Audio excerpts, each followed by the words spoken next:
Hello viewers, जैसा कि last episode में आपने देखा कि यिल्दिज़ कोमल को एक वीडियो भेजती है कि किस तरह जुनैद उसके घर पर आता है और उसके लिए रोता पीटता है। सुबह होती है, आसमा साहिबा और यिल्दिज़ बातें कर रही होती हैं और आसमा साहिबा यिल्दिज़ को बोलती है कि आगे का क्या प्लान है। इधर अभी ये बैठे होते हैं तो आलिया, आमिर और कुंवर यिल्दिज़ से मिलने आते हैं और उससे पूछते हैं कि आखिर तुम करना क्या चाहती है और तुम्हारा क्या प्लान है। इधर दुआन की मुलाकात होती है ऑफ़िस में जुनैद से, और वो जुनैद को बोलता है कि तुम शराफत से अपनी शेयर्स बेचकर यहाँ से चले जाओ, जिस पर जुनैद बोलता है कि मैं अपनी जान दे दूँगा लेकिन ऐसा नहीं करूँगा।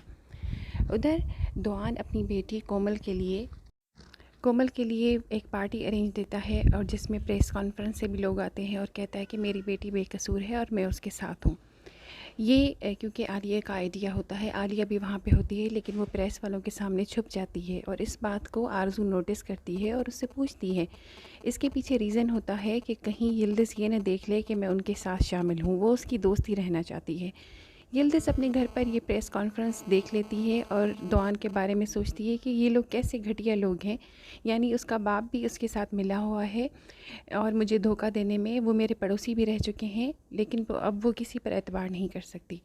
इधर दुआन अपनी बेटी कोमल को कहता है कि तुम्हें अब मेरे इशारों पर चलना होगा और मैं तुम्हें कुछ लिखा हुआ दूंगा, ये तुम सुबह जाकर किसी भी न्यूज़ चैनल पर यही बात दोहराओगी और यही बोलोगी। कोमल वो सारा कुछ पढ़ती है लेकिन उससे एग्री नहीं करती। इधर कोमल जाती है उमर के रेस्टोरेंट, तो वहाँ जानान भी आ जाती है। तो ये कोमल कहती है कि तुम दोबारा से मेरे सामने आ गई, जिस पर जानान कहती है कि मुझे तुम्हारे इस सारे किस्से का पहले से ही पता था और दुआन भी जानता था। तुम्हारे फादर ने मुझे पैसे दिए थे चुप रहने के लिए। ये सब सुनकर कोमल बहुत ज़्यादा हैरान होती है लेकिन वहाँ पर वो ज़ाहिर नहीं करती, क्योंकि आपने देखा होगा कि वो बड़ी बेहया किस्म की लड़की है। उधर दूसरी तरफ वो दुआन से मिलने जाती है, चीखती चिल्लाती है और कहती है कि आप मेरे फ़ादर होकर भी ये बात मुझसे छुपाते रहे। इस पर दुआन कहता है कि तुम मेरे सामने इस तरह ऊंची आवाज़ में बात नहीं कर सकती, और उस पर गुस्सा करता है और कहता है कि जो मैंने तुम्हें प्रेस कॉन्फ्रेंस में बोलने का दिया है तुम वही करो।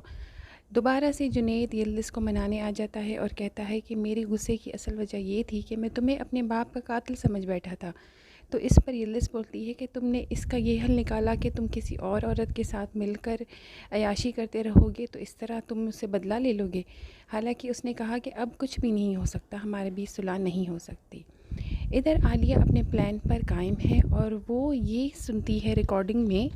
एक्चुअली जो रिकॉर्डिंग कुंवर लगा कर आता है आरज़ू के घर पर, तो वहाँ वो एक फ़ोन कॉल ट्रैप करते हैं और उसमें आरज़ू को आरज़ू बोलते हुए देखते हैं कि वो दुआन के बारे में कुछ कहती है। सुबह आलिया जाती है दुआन के ऑफ़िस और दुआन को वही रिकॉर्डिंग चला कर देती है। तो आगे क्या होता है बड़ा इंटरेस्टिंग है। दुआन आरज़ू को बुलाता है, आरज़ू बड़े कॉन्फिडेंट अंदाज में आती है। एक्चुअली सीन ये होता है कि आरज़ू जानबूझकर दुआन के बारे में ऐसी बातें करती है क्योंकि उसने हिडन कैमरा से कुंवर को अपने घर की तरफ आते हुए देख लिया था और उसने देख लिया था कि ये रिकॉर्डिंग लगा कर गया है, तो इनका ये प्लान चौपट हो जाता है। तो इस पर आलिया को बहुत ही ज़्यादा हैरत होती है और शर्मिंदगी भी होती है, क्योंकि वो ये समझ रही थी कि इस तरह से ये रिकॉर्डिंग सुनाकर दुआन को वो उसकी एक्स वाइफ को उसकी ज़िंदगी से निकाल देगी और ऑफ़िस से भी निकाल देगी।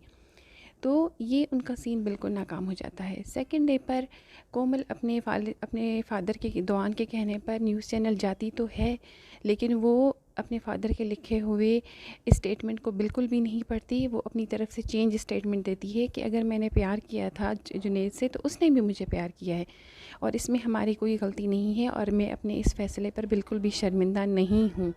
दुआन ये सब कुछ देखता है और बहुत ज़्यादा गुस्से में हो जाता है और आखिरकार गुस्से में टीवी तोड़ देता दुआन गुस्से में टीवी तोड़ देता है। नेक्स्ट एपिसोड का वेट करें, वो बहुत जल्द अपलोड होगी। Thank you so much.